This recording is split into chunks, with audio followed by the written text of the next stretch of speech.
I live in a 5-story apartment complex, and my bathroom has an odd setup. One mirror faces another, creating an infinity effect. One of those mirrors is part of the medicine cabinet. When you look into one, the reflections seem to stretch endlessly, like they're pulling you into some otherworldly void. I've lived here for almost 2 years now, just me and my daughter, and those mirrors have always made me feel uneasy. There's this strange, almost unreal sensation when I look into them, like I'm slipping out of reality. Maybe it's a kind of depersonalization, but whatever it is, it's unsettling. When I stare too long, it stops feeling like I'm looking at my own reflection. Instead, it feels like someone else is staring back at me, someone who knows far too much about me. It gives me the creeps. This morning, something felt especially off.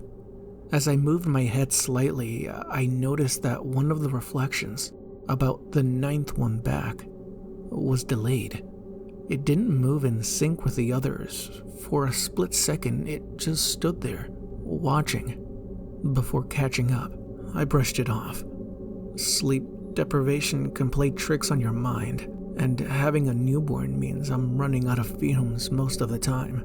That night, after putting my daughter back to bed for the 3rd time, I went to the bathroom again. It happened again.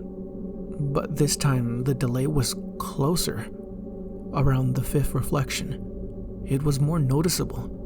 My stomach dropped, and a cold wave of fear washed over me. I realized I've always felt uneasy around mirrors, though I never gave it much thought before. I remembered a time years ago when I was tripping and stared into a mirror for what felt like hours. Ever since then, I haven't been the same. Mirrors don't feel like mere glass to me. They feel like doorways, and whatever's on the other side, I don't want to know. The next night was quiet until 3 a.m. I woke up to feed my daughter. After putting her back to bed, I headed to the bathroom. That's when I heard it. A low, hollow thump from behind the medicine cabinet. The sound made me freeze. My heart started pounding, and before I could talk myself out of it, I swung the mirror open. What I saw wasn't the shelf of medicines I was expecting. There was no shelf. Instead, there was a gaping dark hole, there was no shelf. Instead, there was a gaping dark hole that seemed to stretch back endlessly, and standing in the center of the void was a figure. It looked just like me. No, not exactly like me. Its features were unnaturally smooth, like it had been carved from porcelain. Its eyes were pitch black, deep, empty voids that seemed to swallow the dim bathroom light. It tilted its head, and the movement were accompanied by a sharp clicking sound, like bones snapping into place. I slammed the cabinet shut so hard the mirror cracked. My hands were shaking as I ran down the hall to my daughter's room. But when I opened the door, the crib was empty. She was gone. Panic took over. My mind raced as I ran from room to room. Then I heard it.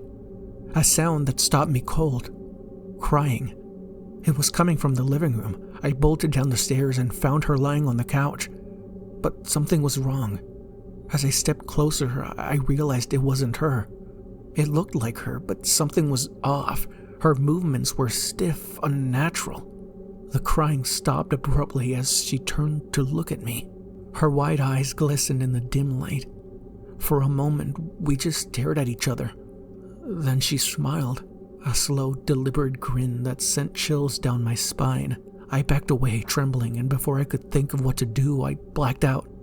The next morning, everything seemed normal again. My daughter was in her crib, cooing like nothing had happened. But there's one thing I can't shake. She's developed a strange fascination with mirrors. She stares at them for hours, giggling and reaching out, like she's playing with someone or something only she can see.